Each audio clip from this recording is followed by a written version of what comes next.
Alors après le laisser-aller des vacances, vous êtes rentré chez vous et vous avez peut-être eu de mauvaises surprises. Le courrier, les relevés de compte, et oui, les banques ne prennent jamais de vacances. Alors c'était l'occasion pour les pigeons de comparer ces banques. On s'est demandé si certaines étaient plus avantageuses que d'autres, et notamment les banques en ligne, et c'est Justine qui s'en est chargée. Et oui Claire, il paraît que la banque en ligne, c'est la banque du futur. Alors je suis allée voir si ça valait vraiment le coup le futur. Prendre un rendez-vous en urgence avec son banquier, c'est pas simple. Oui, bonjour, j'aimerais prendre un rendez-vous avec un conseiller cette semaine, s'il vous plaît. Oh, cette semaine? Ça va être compliqué. Ah, mince. Bon, bah alors on peut tenter demain à 18h? Ah non, c'est pas possible, on ferme à 17h15. Ok, si je m'arrange pour être là à 16h. Ah non, demain on est en formation clientèle. D'accord, peut-être entre midi et 2, 13h, 13h30. Et nous on mange à quelle heure? Ah oui, forcément. Okay. Non, c'est pas simple. Nous, ce qu'on aimerait, c'est une banque facile d'accès, qu'on peut joindre à tout moment, où tout serait tellement plus simple. Une banque moins chère aussi, ce serait chouette. Taux de 3,3% pendant un an. Une banque où on se sent bien. Ah mais où la trouver? J'ai fini par trouver celle qu'il me fallait. Et elle me cache rien. Mais oui, la voilà la solution, la banque en ligne. Fini les attentes au guichet et les frais abusés. C'est sûr, la banque en ligne, ça va nous changer la vie. Du coup, on s'est inscrit. Et ça, forcément, c'est facile. Les banques en ligne, elles sont en ligne. Et sur leur site, ça donne vraiment envie. 80 € offerts à l'ouverture d'un compte. Carte de paiement et nombreux services gratuits. Cool, on va faire des économies. Car en comparaison, notre bonne vieille banque, elle nous paraît un peu chère. Dans une banque classique, une carte Visa, c'est 40 € par an et autour de 130 pour une carte Gold ou Premium. Dans la banque en ligne, c'est gratuit. Pour les retraits d'argent en dehors de notre banque, normalement c'est payant. Avec la banque en ligne, on peut retirer partout des euros gratuitement. Et pour la commission d'intervention en banque classique, c'est 8 € par opération. En banque en ligne, c'est 0 €. Si peu de frais, ça fait rêver. Alors, quand Emilia a décidé d'ouvrir un compte supplémentaire pour gérer sa vie en colocation, elle a choisi d'être 100% en ligne. C'était ce qu'il y avait de plus simple, de plus rapide. Il y avait des choses qui m'énervaient un peu aussi avec ma banque traditionnelle, notamment les appels de ma conseillère pour essayer de me vendre des trucs tout le temps. Et voilà, là je sais que c'est un compte sur lequel je gère le quotidien et j'ai pas besoin qu'on vienne me vendre des assurances, des crédits et un tas de trucs. Mais sur le papier, j'ai tout comparé, il y a quand même beaucoup d'avantages et c'est quand même moins cher. Dans la banque, sur la banque en ligne. Tous les envois de chéquier, tout est gratuit. Et le chèque de banque, voilà, est à 5 €. Là où il va être de l'autre côté à 9,90 €. Voilà. Bon, voilà, est-ce que 2 fois moins cher? C'est ça. Avec sa banque en ligne, Emilia économise autour de 200 € par an par rapport à sa banque classique. Pas mal. Mais pour l'association qui défend les usagers des banques, c'est surtout un trompe-l'œil. Disons concrètement, ils vous séduisent, ils font tout pour vous séduire. Il y avait l'argument traditionnel de la gratuité de la carte, ils l'affichent tous gratuit. Oui, tous, déjà, ils sont pas très nombreux. Mais surtout, ils vont encore plus loin aujourd'hui. On vous fait un cadeau, vous voulez venir chez nous, on vous paye. Un banquier qui vous paye pour venir, vous en connaissez, 80 € jusqu'à 120 €. Voilà. Bon, est-ce que c'est aussi beau? Il faut toujours quand même avoir un peu de suspicion. Et là, on se rend compte que la porte d'entrée n'est pas ouverte à tout le monde, déjà. Pourquoi? Parce que c'est sélectif.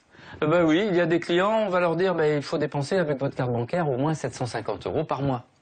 Rappelons que la moitié de la France gagne moins de 1500 €. Et oui, tout le monde n'est pas le bienvenu dans la banque en ligne. Et quand Serge parle de 750 €, c'est dans le meilleur des cas. On a appelé les 5 banques en ligne existantes pour leur demander quelles étaient les conditions nécessaires pour ouvrir un compte et obtenir une carte bancaire. Dans un premier temps, donc être résident fiscal français. D'accord. Et également donc justifié d'un revenu donc minimum de 750 € par mois. Il faut avoir soit 1200 € de revenu net par mois ou faire un dépôt d'un montant de 5000 €.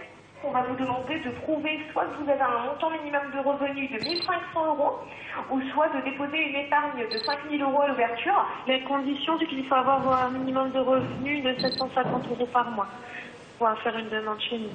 Il faut justifier d'un revenu mensuel d'au moins 1400 € ou de déposer 5000 € sur un compte d'épargne Hello Bank. Quand on veut pousser la porte d'une banque en ligne, on se rend compte qu'on n'est pas admis à bras ouverts parce qu'on n'a pas assez d'épargne, parce qu'on ne dépense pas assez avec sa carte bancaire, par exemple.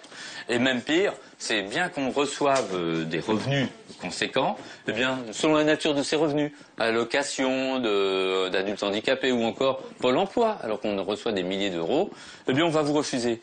Donc c'est très sélectif. Et nous, ce que nous dénonçons, c'est la discrimination.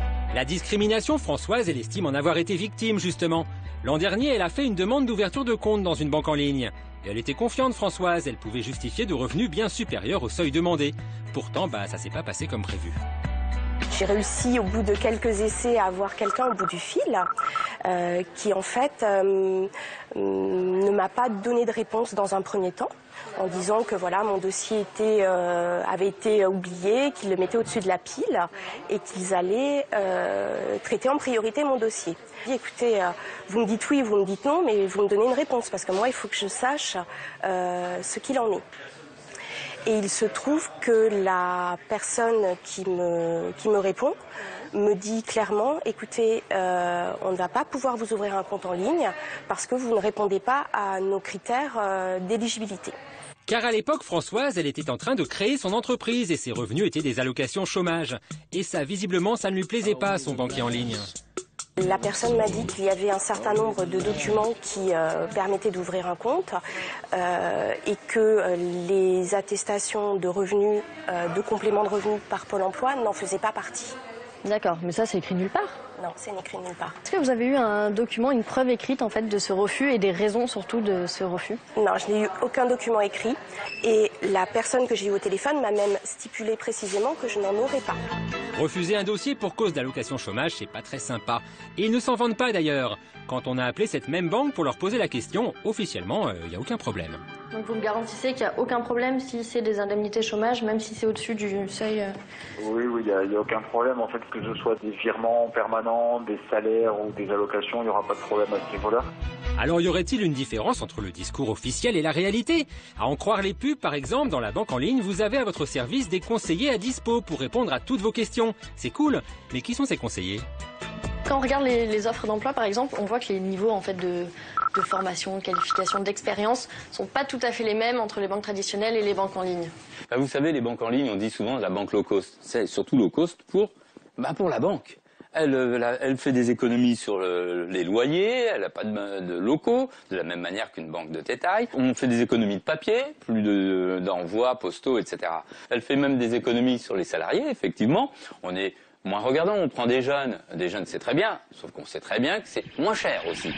Donner leur chance aux jeunes, c'est sympa, mais sont-ils aussi compétents? Les banques en ligne, elles n'ont pas voulu nous rencontrer pour répondre à nos questions. Ah, on s'en est pris des refus par mail, ça on s'en est pris. On a quand même tenté le forcing en se rendant au siège d'une de ces banques. Bonjour. Excusez-moi, je suis journaliste pour l'émission On n'est plus des pigeons. On n'est plus des pigeons, oui. J'aurais souhaité rencontrer quelqu'un de la communication. Sans rendez-vous. Sans rendez-vous. Ça va être dur, hein. Bon, nous on n'avait rien à faire, donc on a attendu.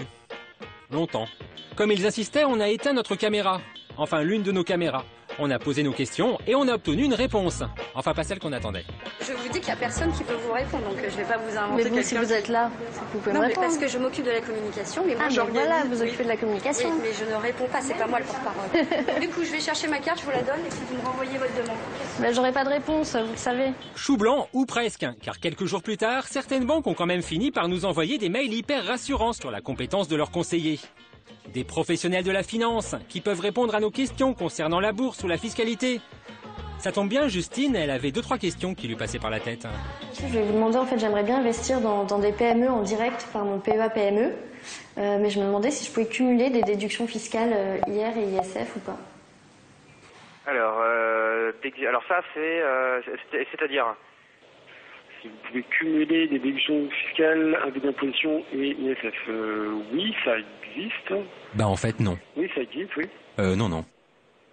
Là, je sais pas, effectivement. Comme je vous dis, je préfère vous mettre en relation avec mes collègues. Et aussi, je me demandais, en fait, si je souscris une assurance vie sur le fonds euro, est-ce que les plus-values latentes, elles auront un impact ou pas sur mon ISF? Alors, les plus-values, c'est-à-dire? Là, très honnêtement, c'est le service net épargne qui s'en occupe. Et je peux pas vous dire. Et sur la succession, vous pensez que vous pouvez me répondre ou pas, m'éclaircir sur un point? Oui, bien sûr, sur l'ensemble. Ok, en fait, je voulais savoir, en cas de succession, est-ce qu'il y a une quotité disponible ou est-ce que c'est une quotité héréditaire qui s'applique? Alors là, j'en sais strictement rien du tout. Là, vous posez des questions très pointues, madame. Ah, excusez-moi, c'est trop pointu. Voilà, on n'est pas gestionnaire de patrimoine. Je ne suis pas spécialisée ni en épargne ni en assurance vie et en fiscalité non plus. D'accord, non. Ok, c'est un peu comme si je vous parlais chinois, quoi. Bizarre, on nous avait pourtant vendu des spécialistes sur ces questions-là. Au final, la banque en ligne, elle nous a pas forcément convaincus. Alors on reste dans notre banque traditionnelle. Le problème, c'est que derrière chaque banque en ligne se cache un grand groupe bancaire et qu'à l'avenir, on n'aura peut-être pas le choix. On risque de voir dans les périodes à venir que les banques généralistes, qui sont derrière la plupart des banques en ligne, poussent les clients de la banque traditionnelle vers la banque en ligne. Et nous voyons les prémices. C'est que nous avons une grande banque nationale qui a créé il y a 1 an une banque en ligne et qui aujourd'hui entend déménager ses clients traditionnels de la banque nationale, banque de détail du coin de la rue, vers la banque en ligne. Ça s'appelle de la vente forcée, je dirais même forcenée. Et là, il faut que les consommateurs le sachent, la banque viole la loi.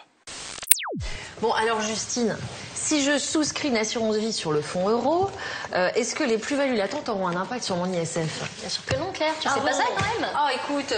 Ouais, on s'est amusé à tester un petit peu les conseillers. C'est important de savoir en fait si la personne qui va te répondre sera compétente. Elle était impeccable ta question. Ouais, un peu pointue. Okay. Tu l'as compris la question? Ouais, à force de la répéter. Pas de suite. Ouais, plus sérieusement, pourquoi il y a aussi peu de Français qui sont passés à la banque en ligne? Parce que c'est pas hyper rassurant le côté en ligne. Pour l'instant, il n'y a que 5% des Français en fait qui ont sauté le pas. Et c'est surtout parce que voilà, d'avoir une agence, ça rassure. Et ensuite, quand tu as un crédit dans une banque, tu as l'impression que du coup, tu es marié à la banque et que tu dois y rester. Alors que c'est faux, tu peux totalement te faire acheter ton crédit ailleurs. En plus, tu peux négocier des taux plus intéressants, donc faut pas hésiter à changer si tu as envie. Pourquoi c'est pas accessible à tous? Justement, on ne sait pas. En fait, j'ai essayé de contacter les banques, mais elles ne parlent pas vraiment à ce sujet. Et puis surtout, les banques ont complètement le droit de refuser l'ouverture d'un compte à quelqu'un, mais elles ne sont pas tenues de justifier le refus. Ouais. Donc en gros, c'est quand même très opaque, ça. C'est hyper opaque. Ouais. Et puis, tu n'as jamais de preuve écrite. Voilà, la dame du sujet qui nous dit maintenant... je touchais des allocations, donc on m'ouvre pas de compte. Personne ne va lui faire une lettre en lui indiquant les motifs du refus. Donc du coup, voilà. Mais c'est la banque du futur quand même ou...